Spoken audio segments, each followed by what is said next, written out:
vamos a centrarnos a hablar de los diezmos, pero ojo, porque no es para tratar de crear en los hermanos una atracción al diezmo para un beneficio personal, sino que hoy vamos a tocar temas del diezmo que casi nadie habla. Vamos a hablar del diezmo, pero bíblicamente, transparentemente, hermanos, vamos a hablar del diezmo, porque es que el diezmo lo han usado hoy día para mercadería y para negocio. Vamos a mirar a través de la escritura para qué es el diezmo, ¿sí? Entonces vamos a verlo, porque en el orden de Melquisedec Abraham les dio diezmo, y en la orden de Aarón también se trae el diezmo. O sea que ahí van dos clases de diezmo para los dos modelos sacerdotales. Pero también hay otro diezmo, que es el tercer diezmo, que es un diezmo tributario, y eso también lo vamos a aclarar. Es decir, hermanos, que vamos a hablar de tres clases de diezmos. El diezmo según la orden de Aarón, del sacerdocio según la orden de Aarón hay un diezmo, y de allí se deriva, del diezmo según la orden de Aarón, se deriva cómo se hacía el diezmo correctamente. Y ahí vamos a estudiar las características del diezmo levítico o de la orden de Aarón. Vamos a mirar que el diezmo según la orden de Melquisedec, que es otro diezmo, también en el otro modelo sacerdotal. Pero también vamos a mirar el diezmo tributario, que es el diezmo de los reyes. Es el diezmo del gobierno humano. Eso también está en la escritura. Y este diezmo del gobierno humano no tiene nada que ver con lo sacerdotal, ¿sí? Aclaramos. A causa de los hermanos que nos acompañan hoy, Dios les bendiga, bienvenidos, nos da gusto tenerles acá, qué bendición. Les aclaramos en esta hora que el sacerdote es una palabra escritural, bíblica, ¿sí? Y sacerdote está haciendo mención a una persona que se sacrifica por otro, que hace cosas por amor a los demás. Por ejemplo, Pablo dijo: si para mi hermano el que yo coma carne le es ocasión de caer, dice Pablo, yo no comeré carne jamás, por amor a mi hermano. No porque si comer carne sea pecado, sino porque el oficio sacerdotal es, hermanos, renunciar a uno mismo por amor a los demás. Y eso es difícil. Uno escucha esta expresión: ¿y qué quiere? ¿Que yo deje de comer carne solo por darle gusto a usted? ¿Cierto? No, ¿y qué quiere? ¿Que yo deje de comer carne por darle gusto a usted? No, o sea, eso no, nadie es que es difícil.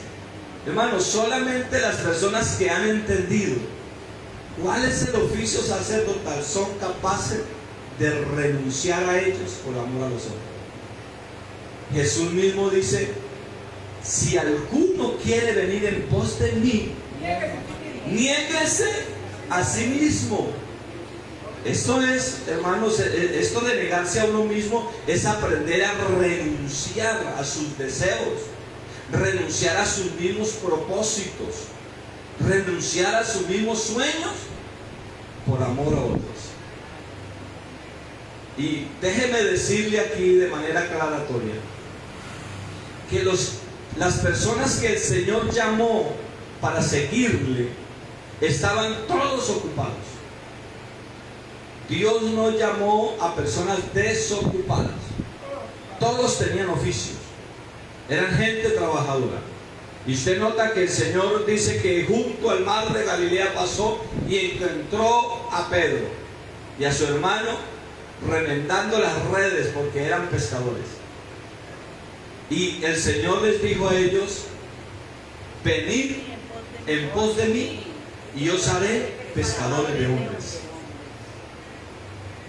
Hermanos, que el Señor me haya aparecido a mí y me diga: venga en pos de mí que yo lo voy a hacer pescador de hombres, yo no lo entiendo muy bien. Yo no entiendo eso de pescar hombres. Pero sabes que aunque tal vez no entendiera Pedro qué era eso de hacerse pescador de hombres, lo que él siente es algo grande, que suelta las redes y lo sigue. Lo sigue. Hermanos, ahora pongámonos en contexto y pongámonos en los pies de Pedro y de su hermano y de los otros que el Señor llama, porque habían otros pescadores también. ¿Para qué ellos estaban remendando las redes? Para trabajar. Ellos dependían de la pesca. De ahí, hermanos, cuando usted tiene una actividad económica, usted tiene sueños, usted tiene propósito. Sí, no solamente de la pesca. Por ejemplo, nuestra hermana Liliana, que ella tiene su fábrica de helados, esa es la actividad económica principal de la hermana, aunque ha ido como agregando otras cositas, pero esta ha sido como el fuerte con el que ha comenzado. Y ella tiene proyección, ella tiene sueños. Mi hermana, yo estoy seguro que ella dice: voy a trabajar y voy a hacer un ahorro porque voy a comprarme tal cosa y voy a tener esto, y está proyectada. Lo mismo pasaba con ellos, tenían las redes, estaban con proyecciones: vamos a pescar, vamos a adquirir un buen producido con la ayuda y la bendición del Señor, y luego vamos y vendemos estos peces, y con el dinero vamos a comprar una casa, vamos a arreglarla, vamos a hacer esto, vamos a hacer lo otro. Tienen sueños, tienen propósitos, tienen visiones, ¿cierto? Pero ¿sabes? Que hay algo que me deja a mí asombrado, y es que ellos dejan sus sueños, dejan sus visiones, dejan sus propósitos, dejan tiradas las redes y se van a seguir al Señor, porque el Señor les cambió su propósito. Aleluya. ¿Cuántas personas de pronto su deseo desde infantes era conseguir dinero, conseguir plata, fama, muchas cosas, y no importaba de qué manera, si le tocara tal vez matar, si le tocara tal vez traficar, si le tocara hacer lo que ellos quisieran hacer, o lo que les tocara hacer con el deseo de conseguir el dinero, estarían dispuestos a hacerlo? Pero cuando se encuentran con el Señor, todos esos sueños son cambiados.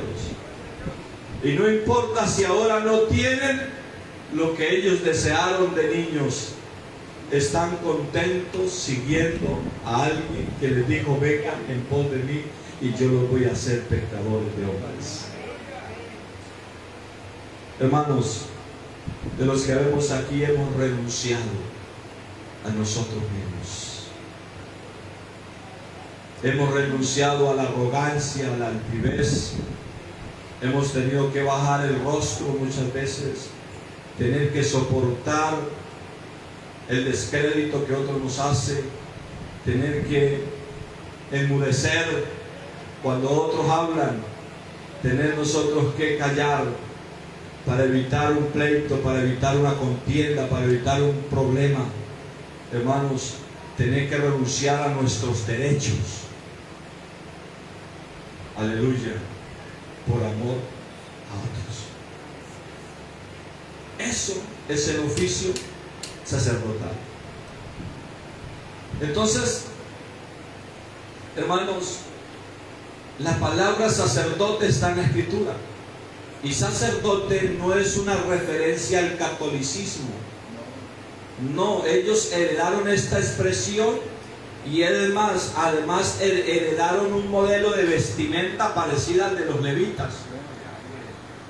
Y de hecho aquí es donde está la confusión en otros temas, como de cuando la Escritura habla en Apocalipsis de la gran ramera, que dice que está vestida de escarlata y de azul púrpura. Entonces la gente relaciona al católico, a los sacerdotes católicos, que son ellos, pero no se han dado cuenta que los levitas tenían vestimentas con esos mismos colores, vestimentas de lino, de azul púrpura y de rojo escarlata. Esas eran vestimentas sacerdotales, levitas. El catolicismo las heredó, las copió. Sí, las copió, digamos. No tanto que la heredó, sino que las copió.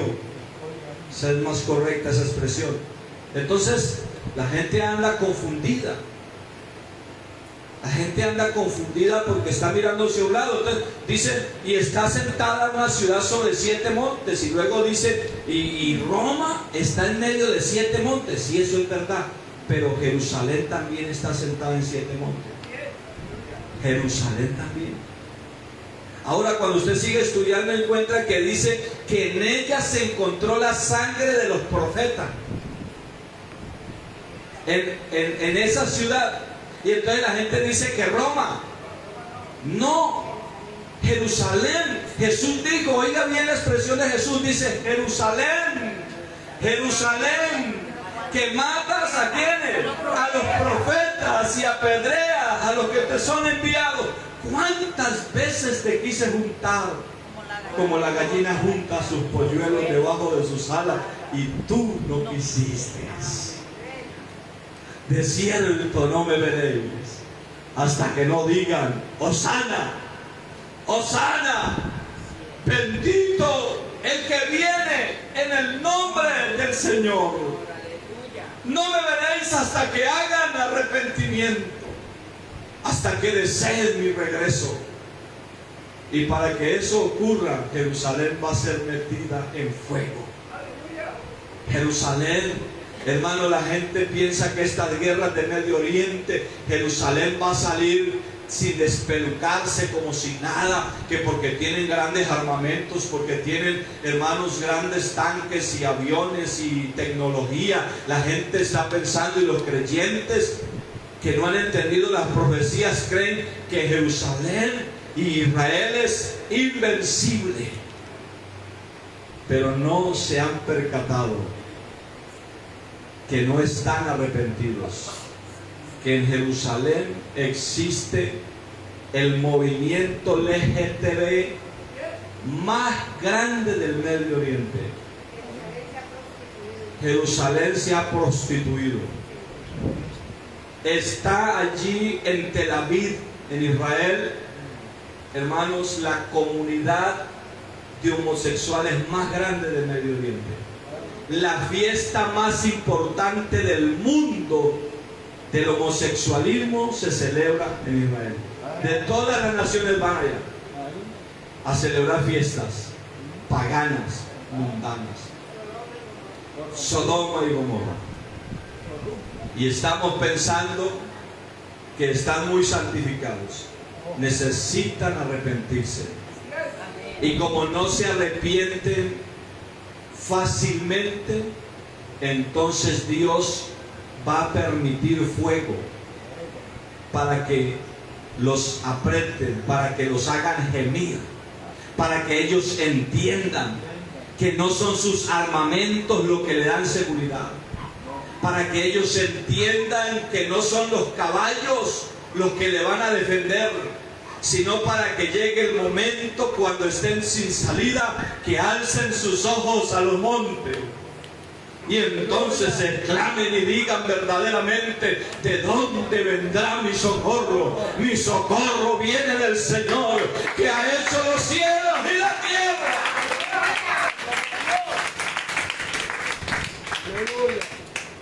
Pues este no era el tema, hermanos, pero yo no sé por qué me fui para allá. Dejémoslo ahí, otro día lo terminamos, pero yo creo que ustedes ya van entendiendo que la gran ramera no es la católica. Hay un problema aquí serio. La teología nos ha estado metiendo otros cuentos. Entonces, aleluya, hermanos, vamos entendiendo. Gloria a Dios, aleluya. Volvemos otra vez al tema del sacerdocio. Ahora sí, voy a soltar este micrófono y me voy a hacer aquí en el tablero. ¿Sí? Yo no soy un buen escritor, mi letra es pésima, pero voy a tratar que ustedes la entiendan al menos. Entonces, vamos a ubicarnos porque vamos a hablar de estos modelos sacerdotales o Ya hablamos de los modelos sacerdotales, vamos a hablar de los diezmos dentro del modelo sacerdotal y de un diezmo adicional que es el tercero, que no tiene nada que ver con lo sacerdotal, sino que es un diezmo, le decía hace un rato como era tributario, ¿sí? El diezmo de los reyes. Y vamos a mirar, a ver que ustedes mismos vayan deduciendo a qué se parece el modelo de diezmo organizacional hoy en día, si se parece al levita, si se parece al diezmo de Melquisedec o se parece al diezmo de los reyes. Vamos a mirarlo ahora, pero a través de la palabra, poco a poco. Hermanos, les ruego mucha mesura, les ruego prudencia con estos temas son muy picantes. Y si hay algo, hermanos, que crea incomodidad en las personas es cuando les tocan el bolsillo. Sí, cuando les tocan el bolsillo, eso es peor que cualquier otra cosa. Entonces vamos, hermanos, a tratar de organizar bien las cosas. ¿Listo, hermanos? Bueno, Dios los bendiga. Vamos a continuar. ¿Será que corremos el púlpito, pasamos así? Hermano. Hermano. Hermano. Hermano. ¿Nos paramos acá?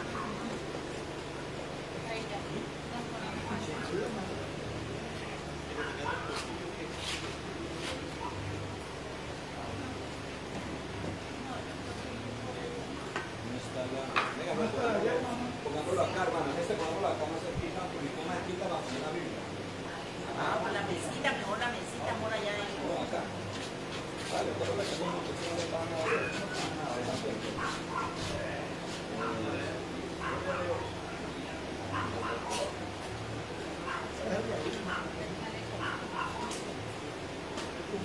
Bueno, hermanos, Dios los bendiga una vez más.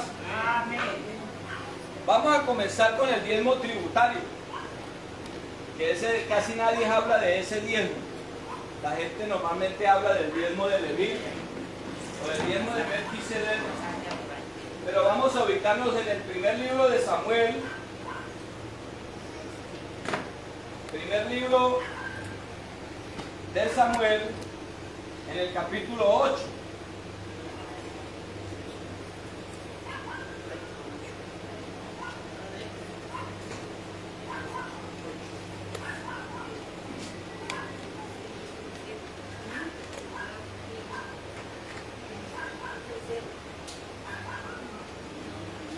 Primer libro de Samuel en el capítulo 8.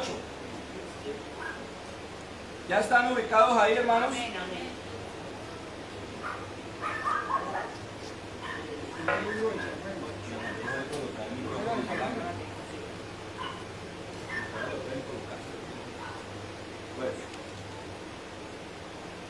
Primer libro de Samuel en el capítulo 8.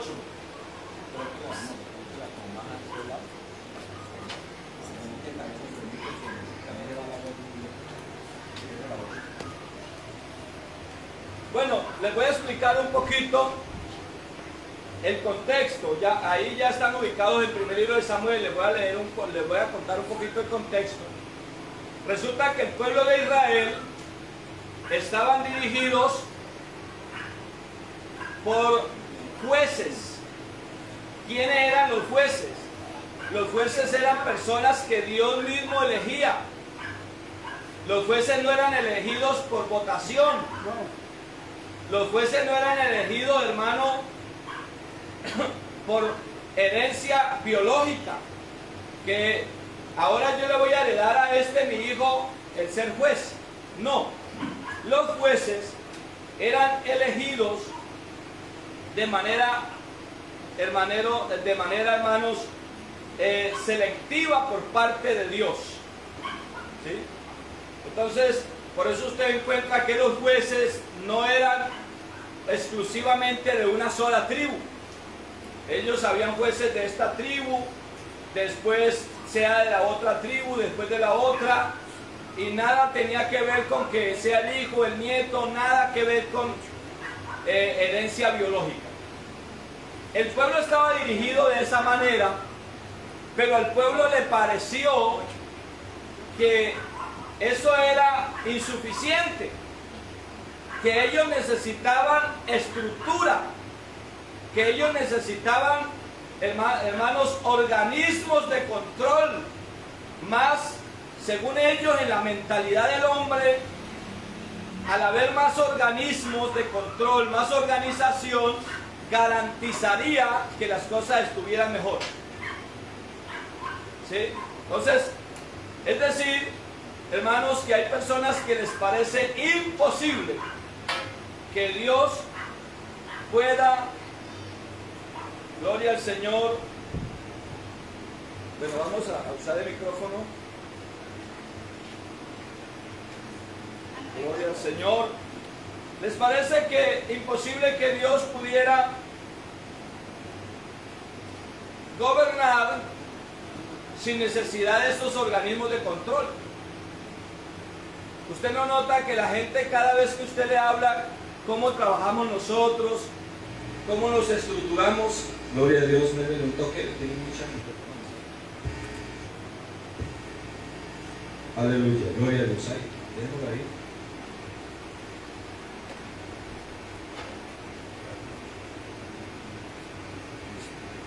Coloquen la cámara más lejos, pero más lejitos. Entonces la persona que se quita el aparato de la luz. Gloria al Señor. Hermanos, ustedes no han notado que cuando usted les dice, le preguntan, y bueno, ¿y cuál es el líder? Y usted le dice, no, el líder es el Señor Jesús. Y ellos de una vez dicen, no, pero es que así no funciona. Usted necesita un líder. Usted necesita una persona que lo gobierne. Usted necesita una persona que lo mande. Usted no puede ser dirigido así, porque es que Dios es un Dios de orden. Es verdad, Dios es un Dios de orden. Amén, así es. Sí, pero es el orden del Espíritu del Señor, no el orden del hombre. Sí. Gloria a Dios. Entonces a ellos les parece imposible que un pueblo pueda ser dirigido por el Señor sin necesidad de esos organismos de control y de manipulación que se han creado. Esto es lo que estaba pasando con el pueblo.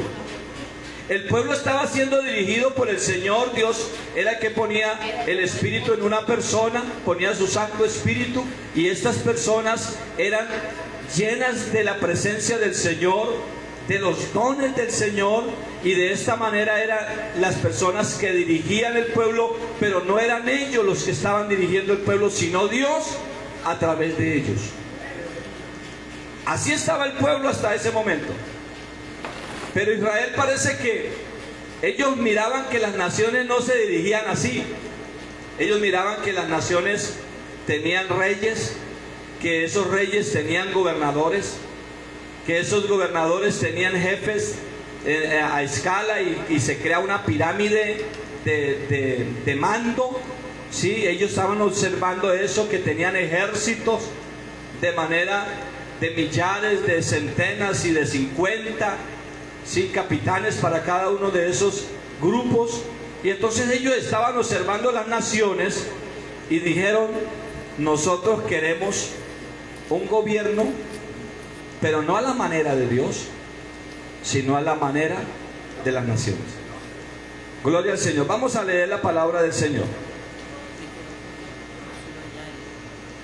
Dice, gloria al Señor, en el versículo 4, primer libro de Samuel capítulo 8, versículo 4, dice, entonces todos los ancianos de Israel se juntaron y vinieron a Ramá para ver a Samuel, y le dijeron, he aquí, tú has envejecido y tus hijos no andan en tus caminos, por tanto, constitúyenos ahora un rey que nos juzgue. Oiga, constitúyenos un rey.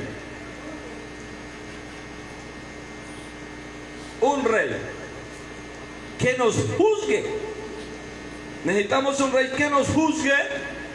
Pero luego dijeron, ¿cómo tienen todas las naciones? O sea, queremos aquí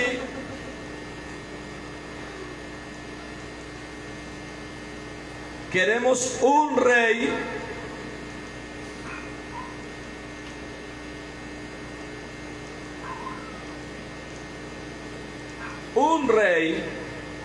pero no lo queremos en la manera de Dios, sino a la manera de las naciones. Vean, tengan en cuenta esto. Esto fue,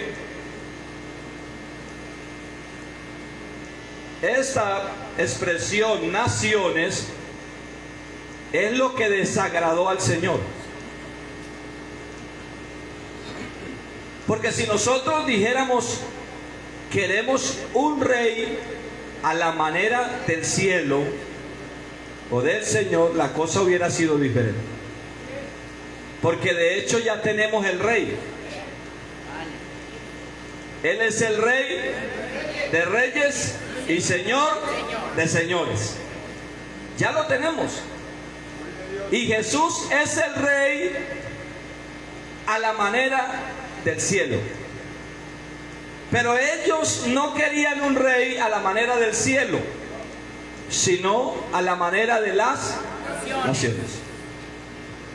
O sea que esto no es la voluntad de Dios, sino fruto de la dureza del corazón. Vamos a seguir leyendo. Dice: pero no agradó a Samuel esta palabra que dijeron: danos un rey que nos juzgue. Y Samuel oró al Señor. Y dijo el Señor a Samuel: oye la voz del pueblo en todo lo que te digan, porque no te han desechado a ti, sino a mí me han desechado, para que no reine sobre ellos. ¿Qué pasa cuando uno hereda este modelo? No es un modelo donde el que reina es el Señor, sino el que reina es el hombre. En este modelo, el que reina es el hombre.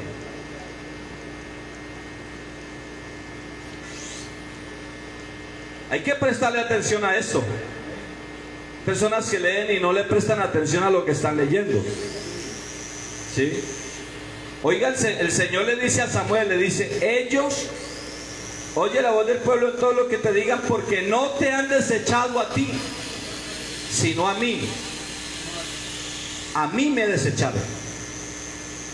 Y me desecharon para que yo no reine sobre ellos. O sea, para que el que reine sobre ellos sea el hombre. Me cambiaron a mí por el hombre. Eso es lo que el Señor está diciendo. Para eso me desecharon. Ahora, en esto que el Señor va a probar o les va a aceptar a ellos, no es la voluntad perfecta de Dios, sino la voluntad permisiva de Dios.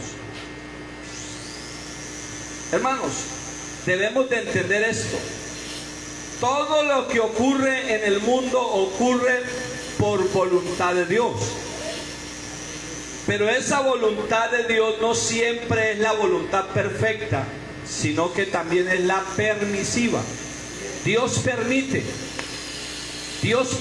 que haya esto, que haya lo otro, que haya guerra, que haya hambre, que haya enfermedad. Dios permite, pero eso no es la voluntad perfecta de Él. Porque la voluntad perfecta del Señor es nuestra santificación. Eso es lo que el Señor quiere. ¿Sí? Pero permite que el ladrón vaya y robe. Porque ese ladrón no quiere acomodarse al Señor. Y él quiere experimentar los frutos de su trabajo. Y un día de eso lo van a matar, un día de eso le van a mochar la mano, un día de eso va a dar a la cárcel porque va a recoger de los frutos de su trabajo. ¿Sí? Y Dios lo permite. Por eso el hombre puede hacer lo que quiera el día de hoy. Hay violadores, hay asesinos, hay ladrones, hay adúlteros, hay hechiceros, hay de todo. ¿Sí? Pero eso no es lo que el Señor quiere. El Señor lo que quiere es que el hombre se arrepienta para que viva. Entonces, hermano, el Señor ahora dice: ellos no te han desechado a ti, sino a mí, para que no reine sobre ellos. Ahora en el versículo 8 dice: conforme a todas las obras que han hecho desde el día que los saqué de Egipto hasta hoy, dejándome a mí y sirviendo a dioses ajenos, así hacen también contigo. O sea, esto no es la primera vez. Es esto el pan de cada día en la humanidad. Gloria al Señor. Versículo 9 dice: ahora pues oye su voz, mas protesta solemnemente contra ellos y muéstrale cómo les tratará el rey que reinará sobre ellos.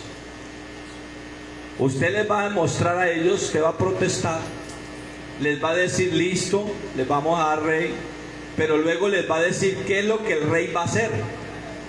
Les va a advertir para que ellos no se vayan así cieguitos, a lo menos que tengan una advertencia para que sepan qué es lo que va a pasar. Entonces, seguimos leyendo. Y refirió Samuel todas las palabras del Señor al pueblo que le había pedido rey. Y dijo pues: así hará el rey que reinará sobre vosotros. Tomará vuestros hijos y los pondrá en sus carros y en su gente de a caballo para que corran delante de su carro. Y nombrarán para sí jefes de miles, jefes de 50, los pondrán a sí mismo a que aren sus campos y cieguen sus mies, y a que hagan sus armas de guerra y los pretechos de sus carros. Entonces, el Señor les está diciendo, mire, de alguna manera los va a esclavizar. Cuando el hombre desecha el reinado de Dios para tomar el reinado del hombre, se expone a hacerse un esclavo del hombre. A eso se expone, a hacerse esclavo del hombre.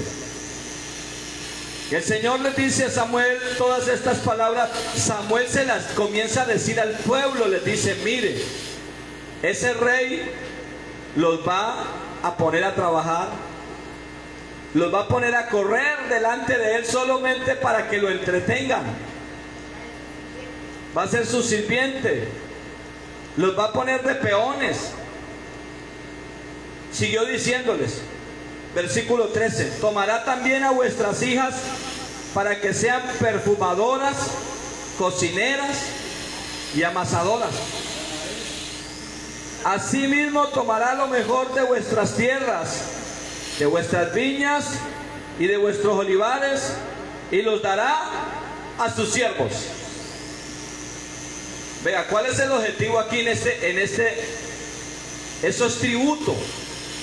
Se van a tomar de allí, y ese tributo es para sostener el andamiaje que el rey va a tener que construir, porque resulta que cuando el hombre va a gobernar al hombre, no lo puede hacer solo. Tiene que crear guardaespaldas, tiene que crear ejército, tiene que crear mano derecha, mano izquierda, tiene que comenzar a crear oficiales, ¿sí? A crear una cúpula de personas que le van a ayudar a gobernar. Y para él sostener esos oficiales y todo eso, necesita dinero. Necesita dinero.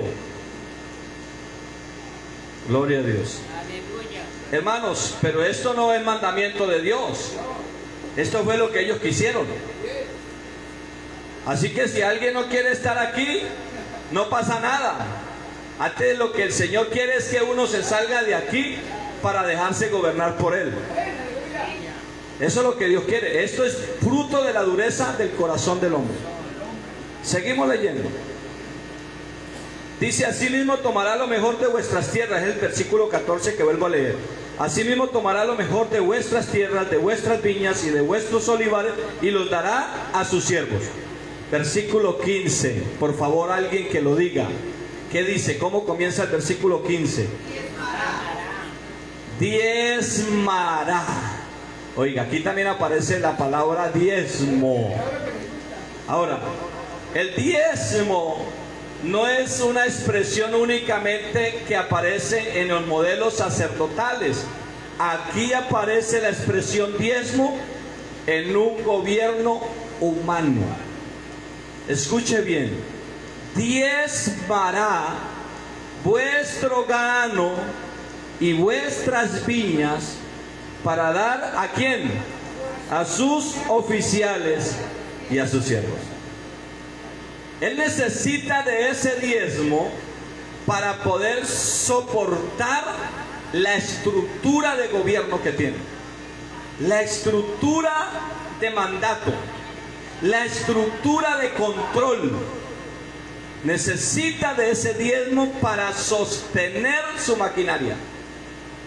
Lo necesita. Y Él lo va a tomar. Va a diezmar vuestro grano. Ojo con esto, porque este diezmo tributario no se puede comparar al diezmo levítico. Porque el diezmo levítico, escuche bien, más adelante lo vamos a ver, pero voy a adelantarlo un poquito. El diezmo levítico era para soportar a los levitas, sostener los levitas, pero no solamente los levitas, sino también a las viudas, a los huérfanos, a los extranjeros, a los necesitados. Eso es aparte. Este diezmo no es para pensar en el necesitado, esto es para pensar en sostener la maquinaria de control y de gobierno. ¿Cierto? Dice, lo va a tomar y lo va a dar ¿a quiénes? A sus oficiales y a sus siervos. Tomará vuestros siervos y vuestras siervas, vuestros mejores jóvenes y vuestros asnos, y con ellos hará sus obras. Versículo 17, nuevamente aparece la palabra diezmará. Diezmará. Mira, aquí aparece la palabra diezmará.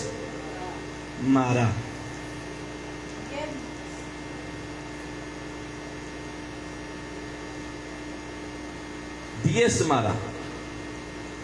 Esa palabra diezmará viene de diezmo, ¿no? Diezmará también vuestros rebaños y seréis su siervo. Oiga, va a diezmar del fruto de la tierra, lo que son los granos, las viñas, ¿sí? Acá dice diezmará vuestro grano, vuestras viñas, para dar a sus siervos. Pero también va a tomar de diezmo de sus animales, de sus ganados, ¿sí? Dice, diezmará también vuestro rebaño y seréis sus siervos. Y en el versículo 18 dice, y clamaréis aquel día a causa de vuestro rey que os habéis elegido, mas el Señor no responderá en aquel día. Después se van a estar quejando. Es que esa pedirera de plata, es que ya uno va y eso es pidan y pidan. Hasta 5 ofrendas en un solo culto. Y la gente comienza a quejarse y a quejarse. Pero están ahí. ¿Quién los obliga a estar ahí? Quieren estar ahí porque a ellos les parece que si no es así, Dios no los puede gobernar. Que es que Dios gobierna es así nomás. O sea, a ellos les parece que es de esta forma el modelo del Señor. Y no se van a salir de ahí. El Señor va a tener que hacer algo tremendo para sacarlos. Porque ellos necesitan a alguien visible. Les es imposible creer que Dios puede reinar a través de su espíritu. Y es que necesita un hombre que los mande. Usted necesita un líder. No le dice, es que usted necesita uno necesita un líder que mande, que diga, que vaya, que haga lo que usted no hace. Póngale cuidado, vamos a seguir leyendo. Esto está clarísimo, ¿sí o no, hermanos? Dice, y clamaréis aquel día a causa de vuestro rey que os habréis elegido, mas el Señor no os responderá en aquel día.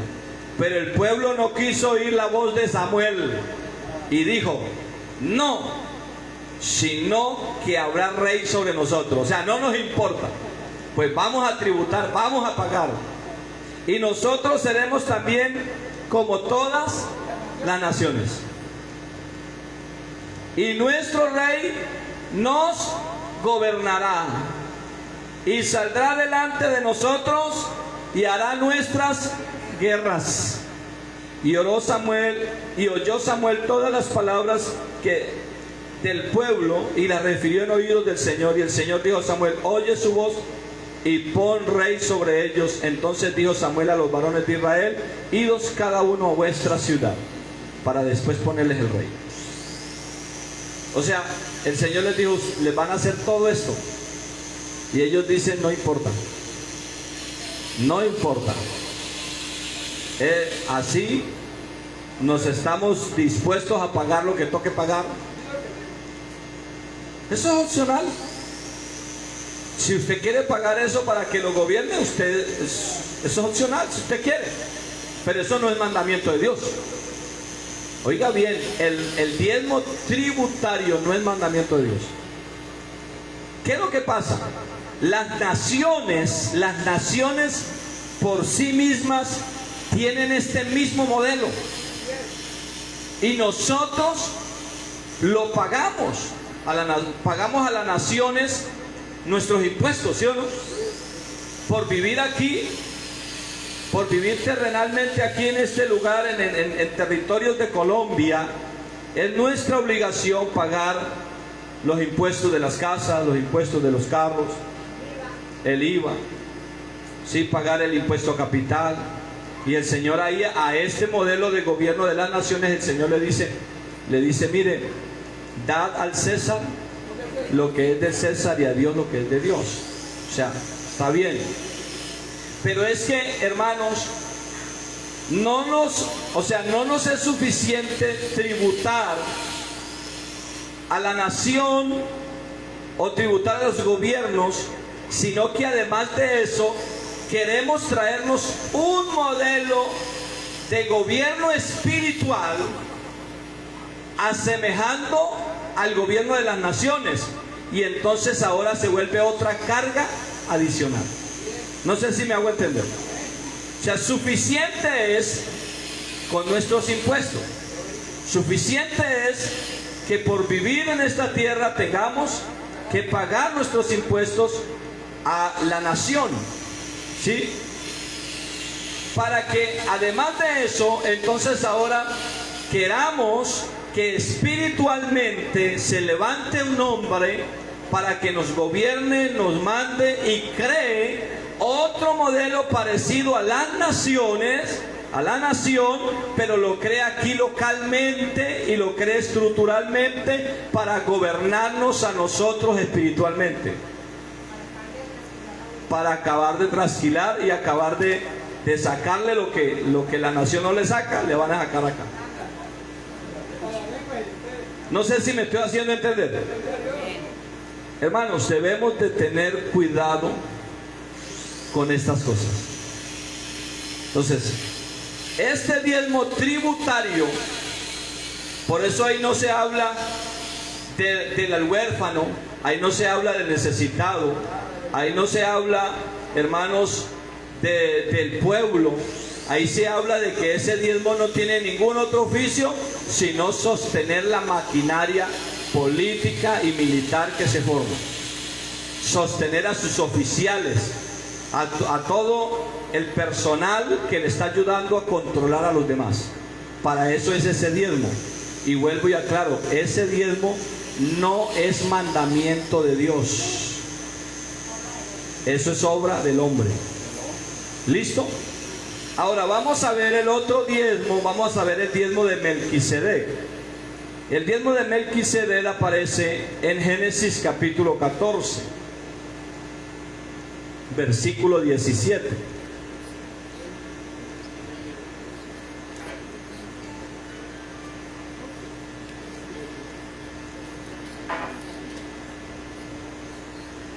En este diezmo, si los reyes y sus oficiales se enriquecen con ese diezmo, pues eso es lo que el pueblo quiso, y eso es lo más seguro que van a hacer.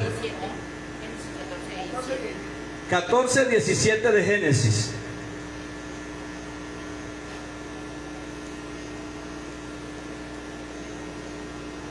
Bueno, a mí me cuesta un poquito leer este nombre, pero voy a tratar de pronunciarlo. Cuando volvía de la derrota de Kedorlaomer y de los reyes que con él estaban, salió el rey de Sodoma a recibirlo al valle de Sabe, que es el valle del rey. Esto salió, fue a Abraham, no, aquí está hablando que se van a recibir a Abraham. Entonces Melquisedec, rey de Salem y sacerdote del Dios Altísimo, sacó pan y vino y le bendijo diciendo: bendito sea Abraham del Dios Altísimo, creador de los cielos y de la tierra, y bendito sea el Dios Altísimo que entregó tus enemigos en tu mano. Y le dio a Abraham los diezmos de todo. Ahí aparece nuevamente el diezmo. Le dio a Abraham el diezmo de todo. ¿A quién? Entonces, bueno, vamos a colocar acá, pero vamos a borrar este, ¿no?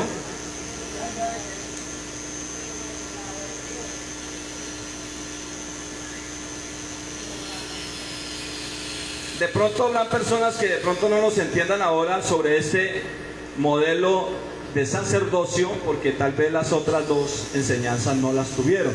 Sin embargo, hay una que está del domingo pasado, está en las redes, Jesús Camino de Vida, y la otra enseñanza que hicimos el miércoles está en audio, por ahí también lo tenemos en el grupo Creciendo en Fe. Ahí está el audio de la enseñanza del miércoles, que fue para hablar de los dos sacerdocios. Aquí nos estamos hablando del sacerdocio según la orden de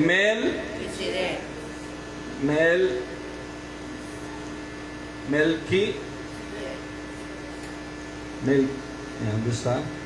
Melquisedec. Sedec, así, ¿cierto? Melquisedec.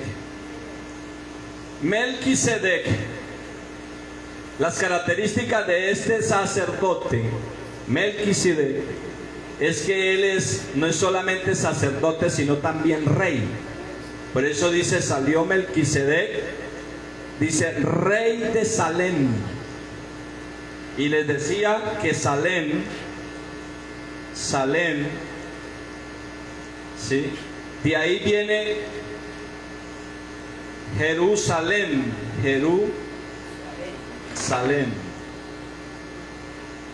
Sí, aquí está Salem, vean, con N, pero viene de aquí, Salem, Jerusalén. Y de Salem viene la expresión Shalom. Y Shalom significa paz.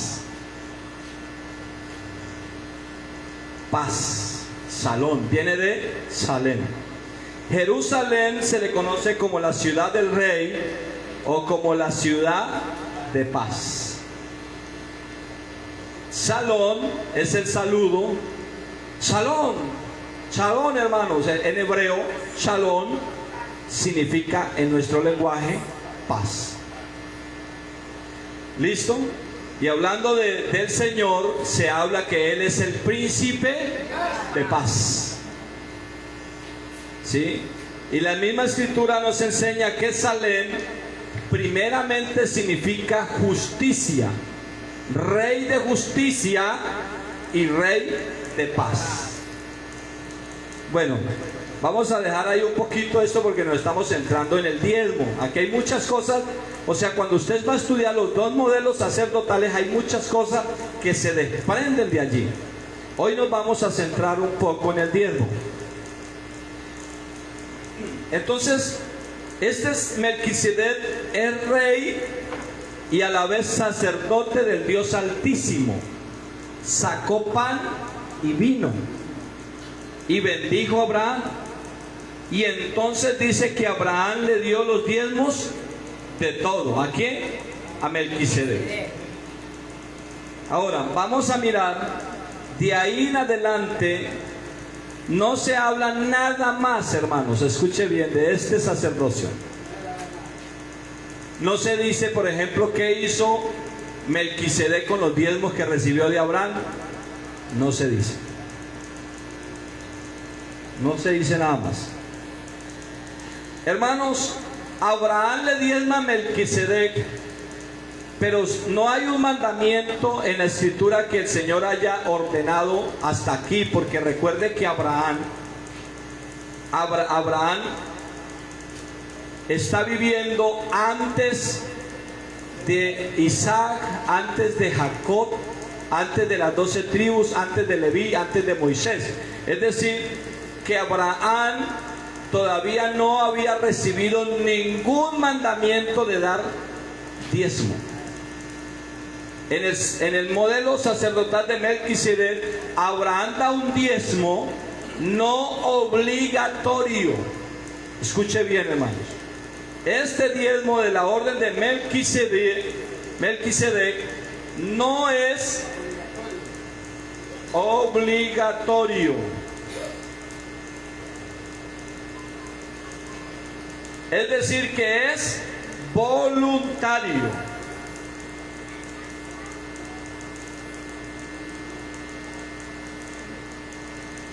Bueno, yo quiero aclarar a las personas que tal vez de pronto digan, no, lo que el hermano Padilla es un antidiezmista, está en contra del diezmo. Yo no estoy aquí hablando en contra del diezmo, estoy aclarando honestamente, con toda transparencia, con toda sinceridad, la información acerca del diezmo, algo que muchas personas ocultan. Y ahorita lo que entremos al orden del diezmo de Leví, sí que va a estar más bueno, porque vamos a mirar que nadie tiene el modelo de Leví. Vayan mirando ustedes, ya miramos el modelo de los reyes, el modelo tributario, cómo funciona y para quién es. Estamos mirando ahorita el modelo de Melquisedec, y dentro de este modelo el diezmo no es obligatorio. Melquisedec no le cobró a Abraham la bendición. Melquisedec no le dijo, venga Abraham, para que yo lo bendiga, usted que tiene de plata, a ver, deme plata que yo le doy la bendición. Si no me da plata, no le doy la bendición. No, Melquisedec no. Es más, Melquisedec salió a recibirlo con vino y con pan. Y Melquisedec lo bendijo antes de recibir los diezmos. Melquisedec no está cobrando nada.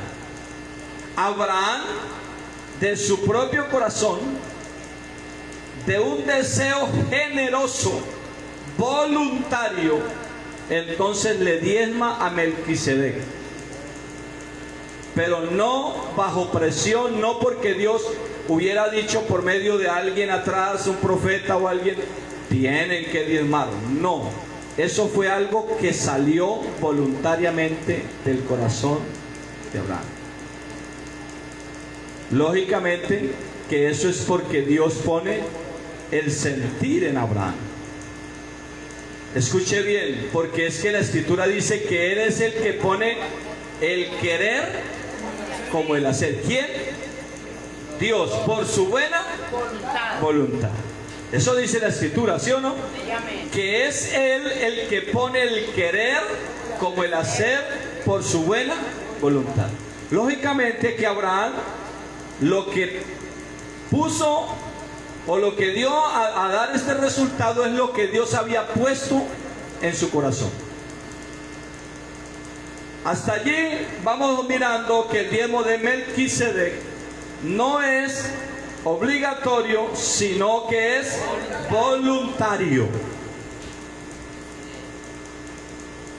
Y de ahí no se sabe más del diezmo de Melquisedec. ¿Qué hizo Melquisedec con el diezmo? No lo sabemos. Pero luego, hermanos, para ir entendiendo esto, como aquí tampoco en el sacerdocio de Melquisedec no habla nada de ofrendas, tampoco habla de sacrificios, no habla de primicias, no habla nada de esto en el orden de Melquisedec. Pero sin embargo, cuando en los hebreos, la carta de los hebreos leímos el escritor a los hebreos comenzó a hacer un paralelismo entre Melquisedec y Aarón, y comenzaron a aparecer otras figuras de ofrendas, y luego se aclara que en el orden de Melquisedec la ofrenda fue una sola, una vez por todo, y que la ofrenda de Melquisedec, según la orden de Melquisedec, era una ofrenda con sangre propia, no ajena, y comienza a haber un paralelismo entre los dos sacerdocios para que nosotros tengamos un panorama claro de las cosas que están ocurriendo y que aquí no se dijeron, pero que están allí. Para poder entender lo que está aquí, necesitamos entender lo de Leví, lo de Aarón, para luego ir haciendo el paralelismo. Como no hay más datos, ¿sí? No hay más datos, ni siquiera ofrendas, pero la carta a los hebreos saca a relucir las ofrendas a la manera de Melquisedec, saca a relucir todo lo que se hizo a la manera de Melquisedec, que no se está escrito en Génesis, pero eso lo hizo con el paralelismo del sacerdocio de Leví. No sé si me hago entender. Es decir, que en el sacerdocio de Leví vamos a comenzar a mirar los paralelos. Ahora ya esto es todo lo que aparece de Melquisedec. No aparece más en la escritura, hermanos. Usted no va a encontrar nada más. Va a encontrar en Salmos capítulo 110 versículo 4 una expresión que dice: juró el Señor y no se arrepentirá, tú me eres sacerdote para siempre según la orden de Melquisedec. Eso es lo que aparece en Salmos. Y luego aparece en la carta a los hebreos en el capítulo 7 Melquisedec, y no más en la Biblia, no aparece más. ¿Listo? Entonces vamos a dejar aquí, en este modelo sacerdotal aparece el diezmo, y que las características de este diezmo es voluntario, no obligatorio, no bajo mandamiento. Gloria a Dios. Ahora sí vamos a leer un poquito en Deuteronomios, capítulo 14. Y vamos a mirar el diezmo según el sacerdocio de Leví, según la orden de Aarón.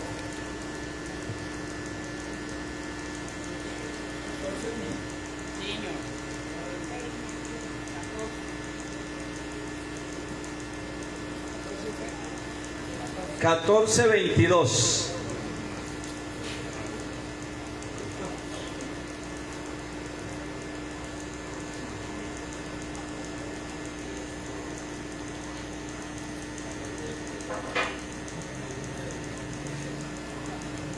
Gloria a Dios. ¿Cómo van sintiendo? ¿Cómo van hasta aquí con la enseñanza, hermanos? ¿Sí está clara? ¿Está clara, jóvenes, también? ¿Sí? Bueno, gloria a Dios. Lo importante es que estamos tratando de ser lo más claros y transparentes. Porque es que hay un monopolio con el diezmo. En el mundo hay un monopolio. Y con el diezmo lo están empleando de manera incorrecta en nombre del Señor. O sea, es en el nombre del Señor que están haciendo esto, pero lo están haciendo incorrectamente. Y han convertido, hermanos, esto en un negocio que da vergüenza. Y las personas, claro, es que la palabra diezmo está en la escritura. Ya hemos visto varias expresiones de diezmo, están ahí. Pero estamos explicando el contexto transparente del diezmo. Escuche bien, hermanos, dice Deuteronomios 14, 22: indefectiblemente diezmarás todo el producto del grano que rindiere tu campo cada año. Bueno, este es un mandamiento del Señor. Aquí ya aparece como mandamiento. E indefectiblemente diezmarás todo el producto del grano que rindiere tu campo cada año. Y comerás, oiga, y comerás. Escuche bien. Este mandamiento que estamos aquí recibiendo es un mandamiento que fue dado para todas las tribus de Israel. Y este mandamiento es para los diezmadores. Hay que entender aquí en el modelo de Leví, los diezmadores, ¿quiénes son? Los de las tribus diferentes de Leví. ¿Sí? ¿Por qué? Porque a todas las tribus, y aquí pues tendríamos que nuevamente recordar cuántas tribus son. Son 12 tribus, ¿cierto? Amén. Entonces está la tribu de Leví. La tribu de Leví. Esta tribu de Leví no le fue dado heredad. Cuando repartieron la tierra se la repartieron a todos los hijos de Jacob. A Rubén, vamos a ver si los Rubén, Simeón, Rubén, Judá,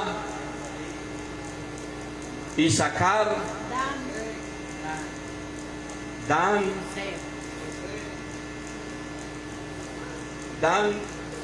José, Gad, Benjamín, ya también lo escribo, Gad, Benjamín, Aser, Zabulón. Uy, oiga, ya están ustedes que vuelan. Net, ¿con qué escribe Netalí? ¿Con T? No, o Nef. Me parece con F, ¿cierto? Neftalí, ¿así? Neftalí. Bueno. 1, 2, 3, 4, 5, 6, 7, 8, 9, 10, 11 tribus. Leví, 12. A ellos se les dio heredad. Ellos, estos son los diezmadores. O sea, los que diezman.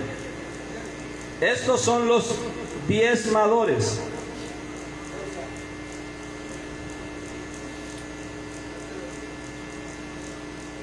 Son estos. Y Leví es los que reciben los diezmos. Leví, los que reciben.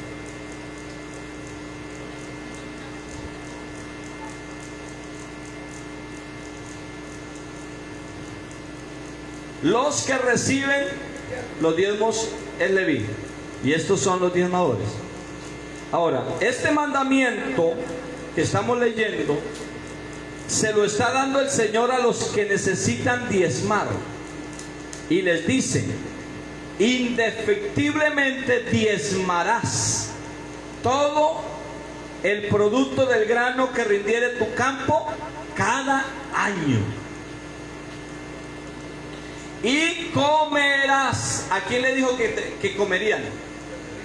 ¿A los levitas o a los diezmadores? A los diezmadores le está diciendo, porque a ellos que le está diciendo: y comerás. Comerás. Bueno, póngale bien cuidado. Delante del Señor tu Dios, en el lugar que Él escogiere para poner allí su nombre. Mire, ese lugar donde se lleva el diezmo es el templo de Salomón, que está en Jerusalén.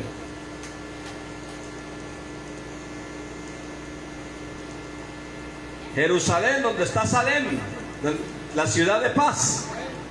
De alguna manera ahí está Melquisedec también. ¿Listo? Bueno, está diciendo: comerás delante del Señor tu Dios en el lugar, o sea, cuando vayan a Jerusalén, al templo. Allá comerán delante del Señor, en el lugar que escogieres para poner allí su nombre, el diezmo de tu grano, de tu vino y de tu aceite, y las primicias de tus manadas, y de tus ganados, para que aprendas a temer al Señor tu Dios todos los días. Le voy a decir por qué el Señor les dice, y comerás. Porque a Jerusalén se iba 3 veces al año a celebrar fiestas. Todo eso lo hemos venido hablando, ¿cierto? En el primer mes bíblico se celebraban 3 fiestas. La fiesta de la Pascua, la gavilla mecida y los panes sin levadura. ¿Sí se acuerdan? Bueno, cuando ellos iban a Jerusalén llevaban el diezmo. Y de ese diezmo ellos tenían derecho de comer en el tiempo que estuvieran celebrando las fiestas de Jerusalén. O sea, ellos mismos comían del diezmo, de lo mismo que llevaban. ¿Esto se lo habían dicho a ustedes? O sea, vamos a mirar, este es el diezmo levítico. A ver qué clase de diezmo es el que están recaudando. Si es este modelo o es otro. En el modelo de Leví,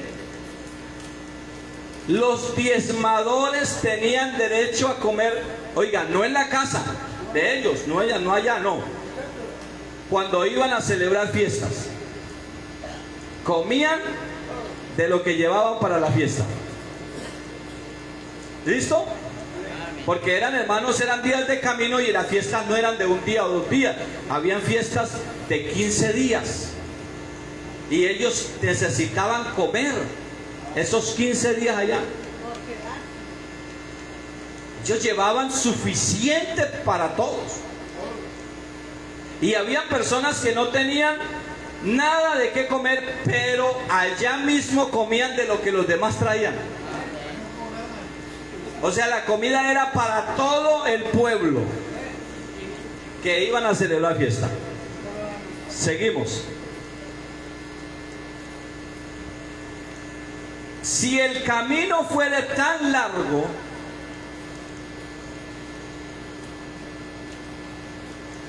aquí voy a aclarar algo también, porque hay personas que explican mal también. Hay gente que como que tratan de explicar esto, pero luego lo explican también mal. Hay personas que dicen, bueno, listo, hasta aquí. Usted dice que diezma del grano, de todo, ¿cierto? Del fruto. Entonces tocaba llevar los bultos de cebada, los bultos de trigo, los bultos de maíz, porque ese es el diezmo, ¿sí? Las vacas, bueno, todo esto. Entonces hay algunos que dicen, oiga, y si van a diezmar tienen que traer el arroz, la papa, la yuca. Listo, ¿no? También, listo. Pero este texto dice, escuche bien, dice, si el camino fuera tan largo que no puedas llevarlo por estar lejos de ti el lugar que el Señor tu Dios hubiera escogido, porque oiga bien, eso no se llevaba sino a un lugar que el Señor escogió. Eso no habían varios sitios, era un solo lugar, ¿sí? Para poner en él su nombre, cuando el Señor tu Dios te bendijere, entonces lo venderás y guardarás el dinero en tu mano. O sea que algunos estaban viviendo muy lejos para traer camellos, traer de todo cargado, vendían y traían el dinero. Pero ¿sabe qué dice? Y vendrás al lugar. Ahora les voy a mostrar la cita donde, por qué decimos que el lugar es el templo de Salomón. Vendrás al lugar, dice, que el Señor tu Dios escogiere, versículo 26 sigue, y darás el dinero por todo lo que deseas, por vacas, por ovejas, por vino, por sidra o por cualquier cosa que tú deseares. Y comerás, le dice a ellos, oiga, y comerás allí delante del Señor tu Dios, y te alegrarás tú y tu familia. Oiga, de ese diezmo traían y comían y se alegraban él y su familia. El diezmador. Póngale bien cuidado. Seguimos. Y esto no me lo estoy inventando yo. Y a los de las redes les aclaro, léanlo. Esto no es un... Estoy leyendo. Versículo 27. Y luego le dice, y no desampararás al levita. Pero primero le dijo que podían comer, ¿sí o no? Él y su familia. Pero que se acordaran de él, levita. Esa orden se la está dando a los diezmadores. Dice, no desampararás levita que habitare en tus poblaciones, porque no tienen parte ni heredad contigo. O sea, ellos no le dieron tierras. Entonces, vamos a ir dejando ahí. Vamos entendiendo el contexto, ¿verdad, hermanos? O sea que del diezmo de Leví también comían los diezmadores. ¿Cómo la ven? Y su familia también comía de ahí. Y también comía el levita. También. Y el huérfano y la viuda y el extranjero también. Ahora lo vamos a ver. Eso era algo no para enriquecer a nadie, sino para satisfacer las necesidades del pueblo. Porque resulta que Leví y todos estos son pueblo, son parte del pueblo, todos juntos. Por eso comían ellos mismos y Leví y los huérfanos, las viudas, los extranjeros, todos comían de ahí. Vamos a dejar ahí un momentico. Vamos a dejar ahí un momentico. Ahora continuamos ahí la lectura, pero vamos a ir a Deuteronomios 12 para que comprendamos dónde está, a dónde se llevaba el diezmo. Porque después vamos a ver más adelante por qué Jesús ni los discípulos recibieron diezmos. Porque primero que todo, los encargados de recibirlo eran los levitas, y segundo que todo, el diezmo se llevaba al templo, no a la casa de Pedro, ni la de Juan, ni la de ningún otro, se llevaba al templo. Entonces, Deuteronomios 12, vamos a mirar ahí, porque él dice que llevarían el diezmo al lugar que el Señor escogiere, ¿cierto?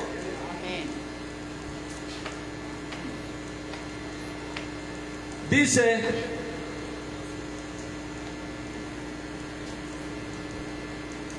en el versículo 3, 12:3, vamos a leer desde ahí, dice, y derribaréis sus altares, y quebraréis sus estatuas, y sus imágenes de acera consumiréis con fuego, y destruiréis la escultura de sus dioses, y raeréis su nombre de aquel lugar.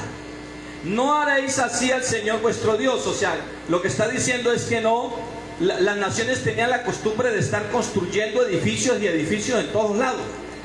Pero luego el Señor dice, ustedes no van a hacer así. Ustedes ahí dice, no haréis así al Señor vuestro Dios, sino que el lugar, Él, no los lugares, en plural no, en singular, sino que el lugar que el Señor vuestro Dios escogiere de entre todas vuestras tribus para poner allí su nombre, para su habitación, ese buscaréis y allí iréis. Por eso ellos iban a Jerusalén, al templo, 3 veces en el año, porque el mandamiento dice, allá iréis, en el lugar que el Señor escoja, únicamente ahí, no en cualquier sitio, solamente ahí. Dice, ese buscaréis y iréis. Versículo 6 dice, y allí llevaréis vuestros holocaustos, vuestros sacrificios, ¿y qué más? Vuestros diezmos. Allí llevaréis vuestros diezmos y la ofrenda elevada de vuestras manos, vuestros votos, vuestras ofrendas voluntarias y las primicias de vuestras vacas y de vuestras ovejas, y comeréis. Oiga, ahí le dice, y comeréis, ¿sí ve? También allí delante del Señor vuestro Dios, y os alegraréis vosotros y vuestras familias en toda obra de vuestras manos, en la cual el Señor tu Dios te hubiere bendecido. Solamente en ese lugar. Ahora, aquí está. Vamos a ver ahorita en dónde está escrito cuál fue el lugar que el Señor escogió. Porque Él dice, en el lugar que Él escogiere. Todavía no lo había escogido. Primer libro de Crónicas. el primero o el segundo, va a mirar a ver. En el capítulo 7, si no es el primero, no es el segundo. Segundo libro de Crónicas, capítulo 7.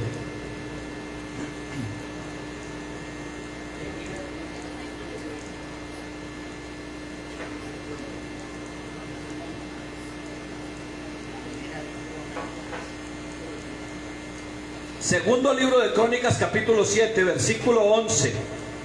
¿Están ahí?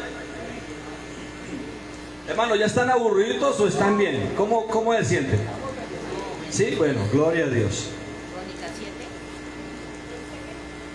7:11. Segundo libro de Crónicas 7:11 dice: y terminó pues Salomón la casa del Señor, o sea, lo que llamamos el templo de Salomón. Terminó Salomón la casa del Señor y la casa del rey, y todo lo que Salomón se propuso hacer en la casa del Señor y en su propia casa fue prosperado. Y apareció el Señor a Salomón de noche, después de que él construye el templo y hace la dedicatoria, que eso está en los capítulos anteriores, si ustedes lo quieren leer en la casa. Entonces es cuando el Señor aparece a Salomón de noche en un sueño, ¿sí? Dice: y apareció el Señor a Salomón de noche y le dijo: yo he oído tu oración. ¿Y qué dice? Y he elegido para mí este lugar por casa de sacrificio. Oiga, escuche bien, el Señor dijo: he elegido. Y en el texto dice anteriores decían: en el lugar que el Señor eligiera. ¿Sí? Entonces ahora dice, afirma el Señor, dice: y he elegido este lugar por casa de sacrificio. Si yo cerrare los cielos para que no haya lluvia, y si mandare la langosta que consuma la tierra, o si enviare pestilencia a mi pueblo, si se humillare mi pueblo, sobre el cual mi nombre es invocado, y oraren y buscaren mi rostro, y se convirtieren de sus malos caminos, entonces yo iré desde los cielos, perdonaré sus pecados y sanaré su tierra. Ahora estarán abiertos mis ojos y atentos mis oídos a la oración en este lugar, porque ahora, otra vez, versículo 16, porque ahora he elegido, oiga, ahora he elegido y santificado esta casa para que esté en ella mi nombre para siempre, y mis ojos y mi corazón estarán ahí para siempre. ¿Sí? Gloria a Dios, amén. Amén. El nombre del Señor estará ahí, no el nombre de la organización, el nombre del Señor. Bueno, pero esa casa es una figura de nosotros como pueblo, eso no lo vamos a ver ahorita. Solamente estamos viendo el modelo de Leví, que el diezmo, seguimos ahora haciendo Deuteronomios 14, donde íbamos. Ahí veníamos leyendo que el diezmo se llevaba al lugar que el Señor escogiere, que el Señor ha escogido. Y ya entendimos que el lugar que el Señor escogió es el templo de Jerusalén. Era allá que se llevaba el diezmo. O sea, el diezmo no se llevaba a diferentes edificios. Era un solo sitio al que se llevaba. ¿Listo? Versículo 28 de 14-28. Deuteronomios 14-28.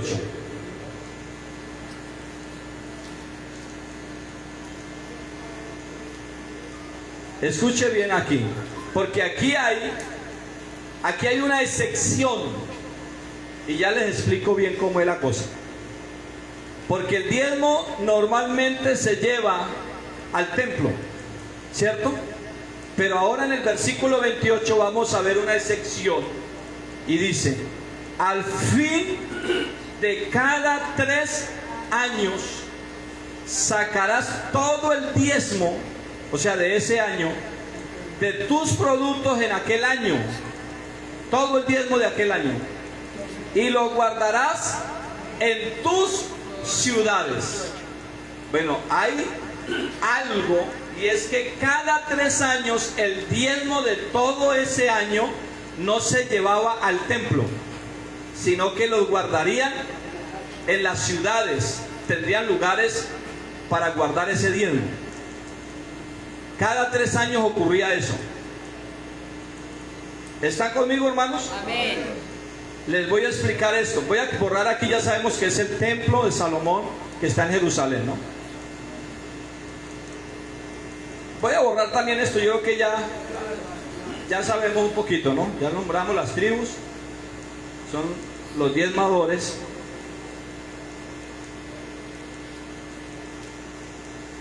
Me explico. Vamos a poner aquí, porque el Señor viene tomando todo en la secuencia de 7. 7, ¿sí? ¿Cuántos días tiene la semana? 7. 6 años, 6 días trabajarás y el séptimo reposarás, ¿sí? El séptimo. Entonces, bueno, póngale bien cuidado. El día 1, el día 2, el día 3, el día 4, el día 5, el día 6 y el día 7. Pero luego el Señor, también el 7, también es llevado a una escala más grande. Pero primero que todo es llevado después de días. ¿Qué sigue, hermanos, después de días? Meses, ¿cierto? Meses. También este número 7 está así, en los meses. El primer mes son unas fiestas, aquí. Un grupo de fiestas está aquí en el primer mes también. Fiestas. Me parece que es en el mes tercero. Aparece otro grupo de fiestas, que esta es Pentecostés. Y en el mes séptimo aparece otro grupo de fiestas.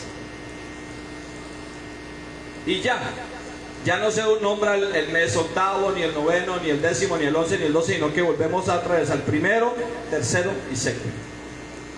En este séptimo, aquí dijimos que están las fiestas. Pascua, en el primer mes, Pascua. Está gavilla mecida y está panes sin levadura. En el tercer mes está Pentecostés, que es 50 días después de esta. Ahí también iban a Jerusalén a celebrar fiesta. En esta fiesta de Pentecostés era que estaban reunidos una cantidad de gente en Jerusalén cuando fueron llenos del Espíritu Santo los 120. Había cantidad de gente de todas las naciones, porque ahí se reunían en Jerusalén. ¿Listo? En el séptimo mes se celebran otras 3 fiestas, que son fiesta de trompetas, día de la expiación y fiesta de tabernáculos. Aquí son 3 fiestas. 1, 2 y 3. Aquí también son 3. 1, 2 y 3. Aquí es 1. Serían 7 fiestas en total. ¿Listo? Bueno, entonces de días pasamos a meses. Meses. Esto es día. Pero pasamos estos mismos 7 a una escala más allá de meses. ¿Qué seguiría? Años.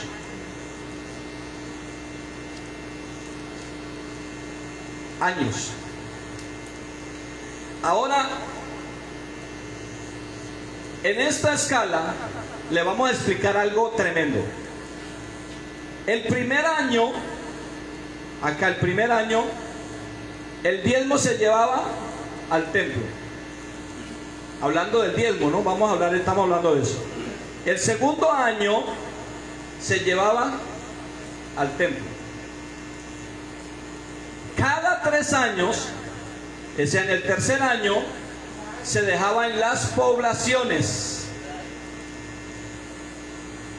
en sus pueblos, en sus ciudades, en sus asentamientos.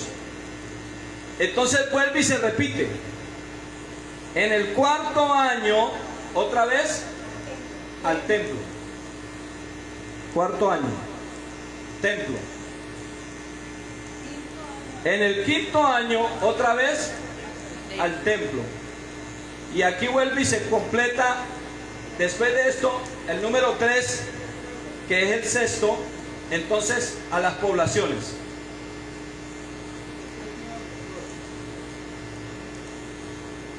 ¿Listo? Entonces queda un año libre. Este año no se diezmaba.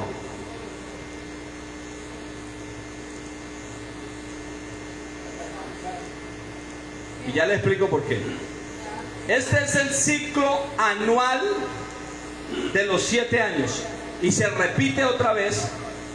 Después del 7º año vuelve otra vez. Templo, templo, poblaciones. Otra vez. Templo, templo, poblaciones.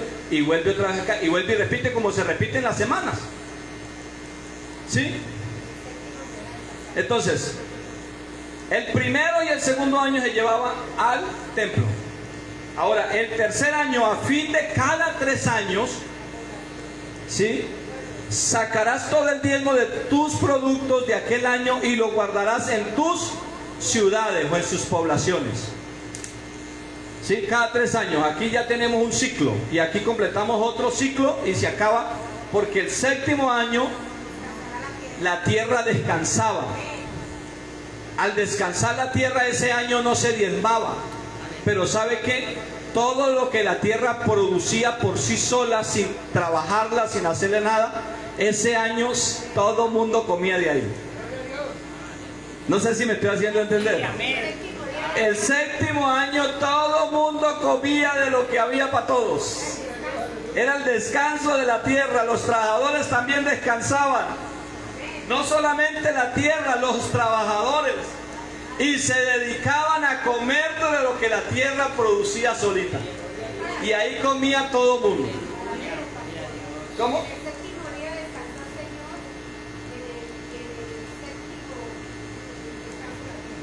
Amén. ¿Sí comprenden, hermanos? Este es el ciclo del diezmo. Hermanos, en el modelo que tienen heredado el diezmo, ¿hay algún año que no diezman? No, es corrido. Aleluya.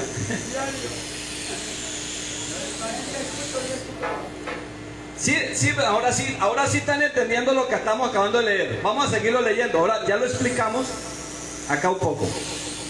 Dice: a fin de cada 3 años sacarás el diezmo de tus productos de aquel año y lo guardarás en tus poblaciones. Y vendrá, oiga, ¿quién vendrá a las poblaciones? El levita. ¿Quién más? El levita que no tiene parte ni heredad contigo. Y sigue. Y él es extranjero. ¿Y quién más? El huérfano y la viuda que hubiera en tus poblaciones, y comerán y serán saciados. Aleluya. Gloria a Dios. Bueno, no tengo dónde escribirlo aquí, pero ya lo puedo borrar, ¿cierto? Listo, borrémoslo. Esto es una enseñanza grandiosa, hermanos.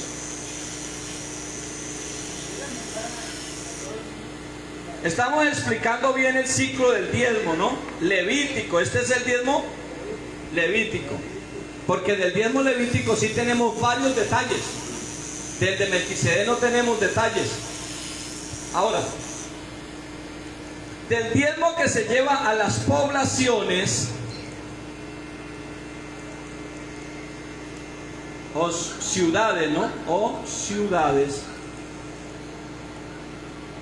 que es cada 3 años, ¿no? Cada 3 años se deja ir, cada 3 años. De aquí el Señor ordena. ¿A quién le ordena esto? ¿A los diezmadores o a los que reciben el diezmo? ¿A quiénes? A los diezmadores. Es decir, que los diezmadores son los encargados de velar por el necesitado. No los levitas, los diezmadores. No, que es que yo doy y allá ver a ellos si no dan. No, el Señor les dijo a ellos: ustedes van a guardar en las poblaciones cada 3 años y van a tener cuidado de los levitas. Dice: los levitas que están contigo. Hermanos, si ya están cansados me dicen y terminamos.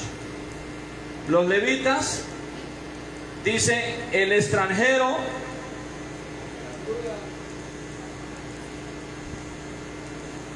la viuda Y el huérfano, ¿huérfano es con H?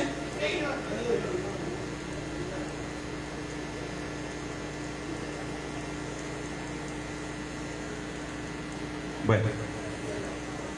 Levitas, extranjeros, viudas y huérfanos. Levitas, extranjeros, viuda y huérfanos. En el diezmo de hoy día, si hay una persona en necesidad, del diezmo no sacamos nada, pedimos otro aporte. Porque ese diezmo no se puede tocar. Sacamos otro aporte para el necesitado, porque el diezmo que se toma ahora no se le reparte a nadie. Eso va al bolsillo de una sola persona. Y cuidado con comerse algo del diezmo. Cuidadito. Eso es sagrado, eso. Y usted nota que los diezmadores también comían de ahí cuando iban a celebrar fiestas. Bueno, ahora hagamos un análisis. Hagamos un análisis aquí. Un análisis económico. Vamos a hacer solamente un análisis ahí rápido, una deducción.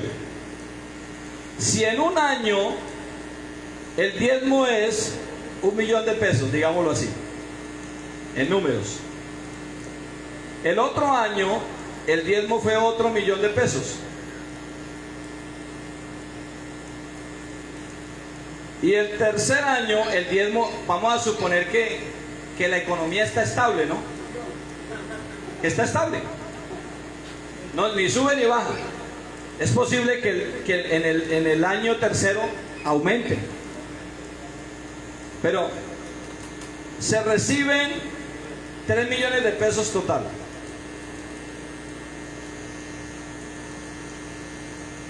¿Cierto?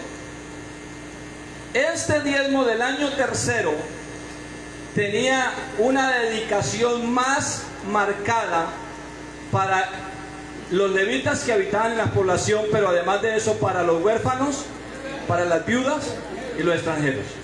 Es decir, que de estos 3 millones de pesos, 1 millón se dedicarían, 1 millón para la obra social, digámoslo así. Obra social en nuestro lenguaje, obra social.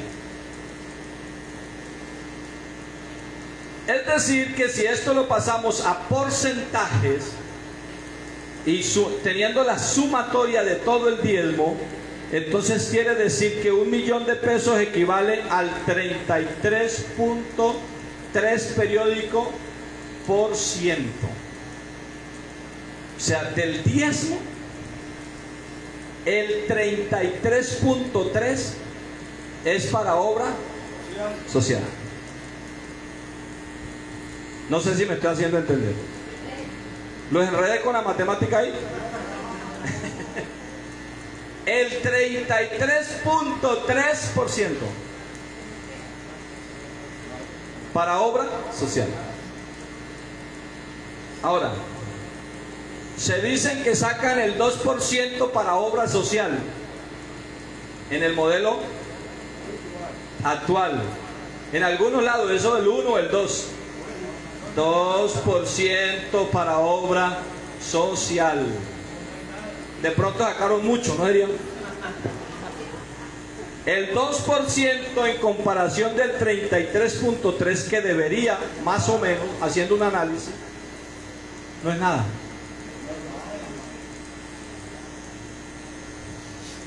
Hermanos, tremenda la cosa, ¿cierto, hermanos?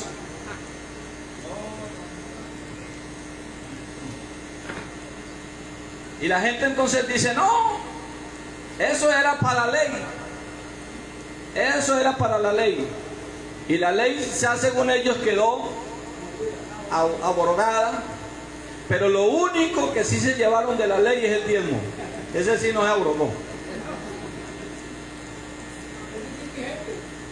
La pregunta mía es, conociendo la distribución del diezmo levítico, ¿se parece al diezmo que las organizaciones tienen? No se parece. No se parece. No es ese. O sea, si vienen a decirnos que ellos tienen el diezmo levítico, están mal, no lo tienen. El orden de Melquisedec, ¿lo tienen? ¿Es voluntario? ¿Lo tienen? No. Yo creo que el que más se parece es el orden, el diezmo tributario. No este. Ahora, vamos a leer Malaquías 3:10 y por ahora vamos a dejar ahí porque nos alargamos mucho. ¿Qué horas son? Por favor. ¿Cuánto? 2:15. Bueno, 12:15, ya nos pasamos de la hora. Pero vamos a terminar con Malaquías 3. Ese es el texto citado, ¿no? Ya como conocemos el contexto, ya hemos venido leyendo el contexto del diezmo levítico. Ahora sí vamos a interpretar este texto. Póngale bien cuidado. Malaquías 3:10. Ese es el que nos gusta. Ya lo sabe, ¿no? Malaquías 3:10. Dice la palabra del Señor: traed todos los diezmos al alfolí. ¿Sí? Y haya alimento ¿en dónde?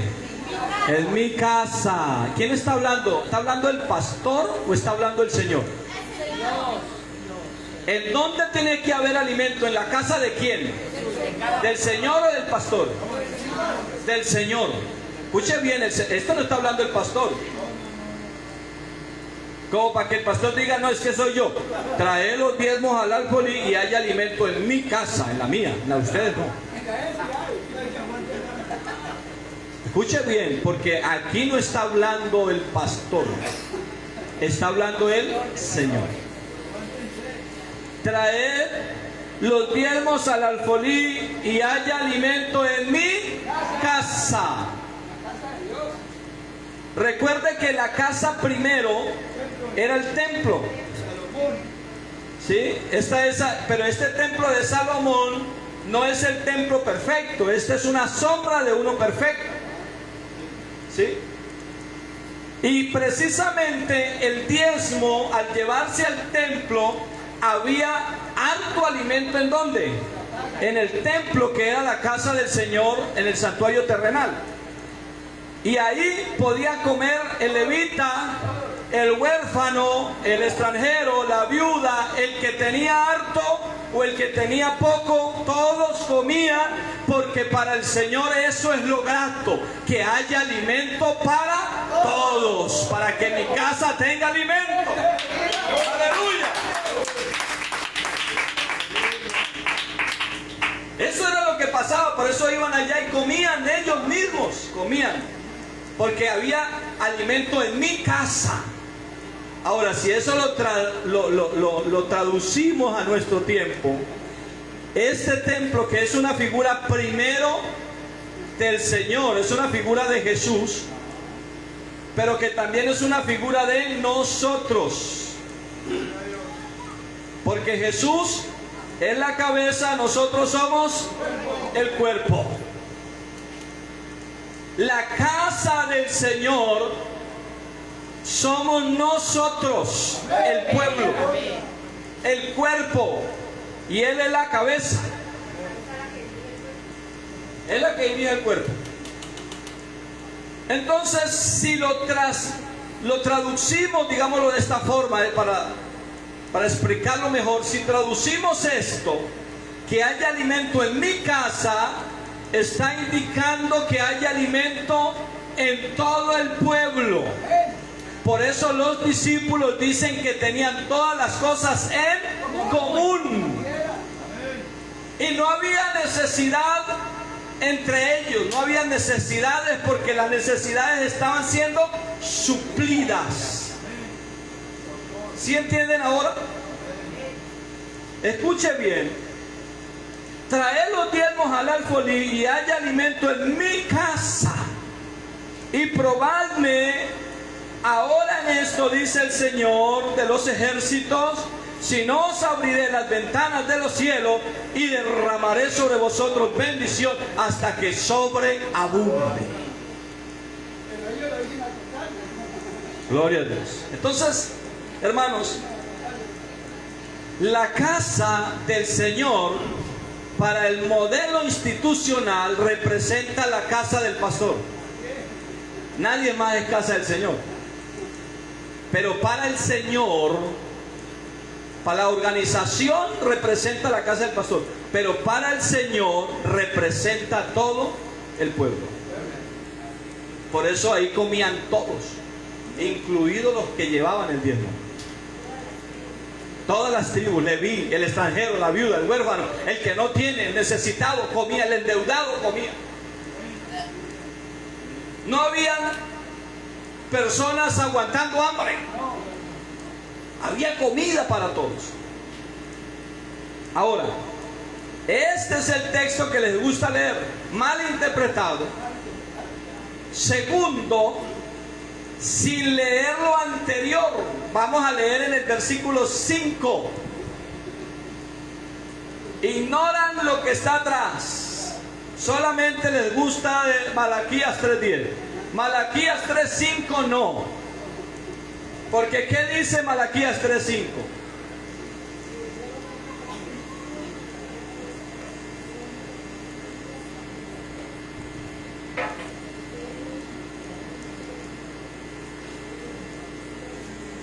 Dice Malaquías 3:5: y vendré a vosotros para juicio, y seré pronto testigo contra los hechiceros, contra los adúlteros, contra los que juran mentira, y los que defraudan en su salario el jornalero, los que se le roban el salario,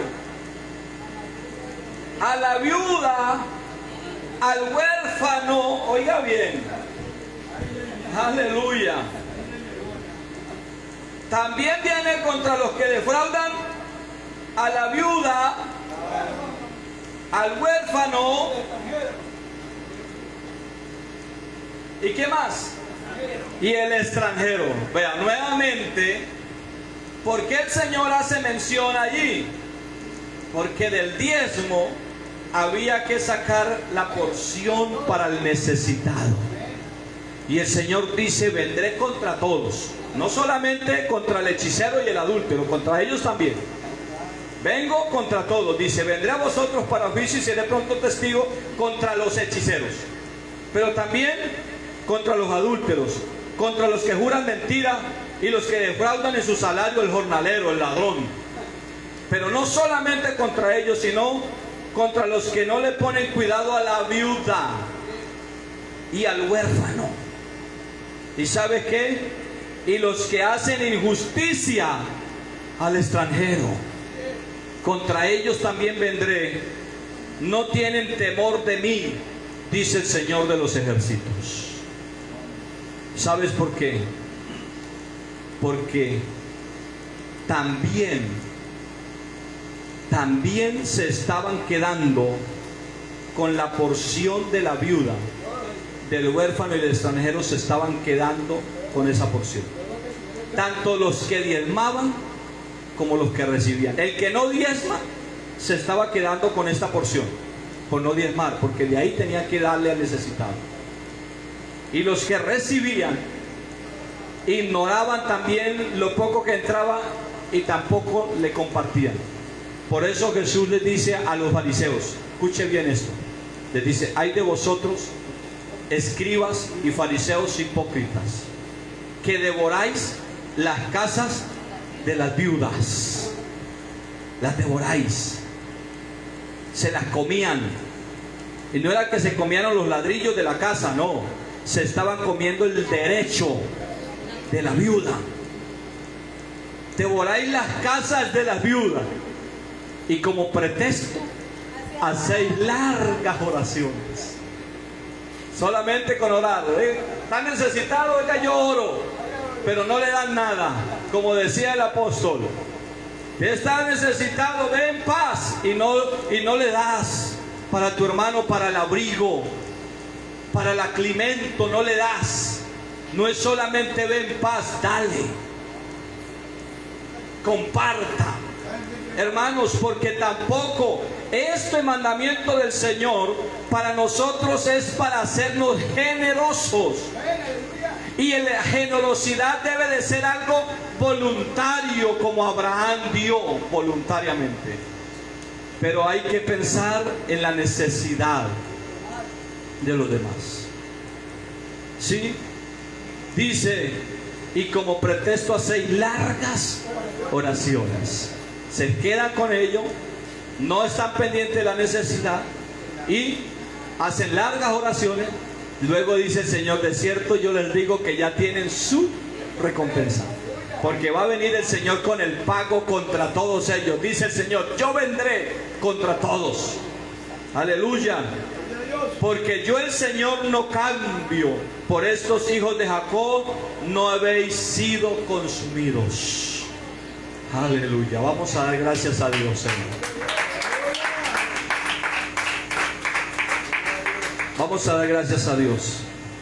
Agradecemos a todos los de las redes sociales. Que el Señor Jesús les bendiga grandemente. La paz de Cristo para todos.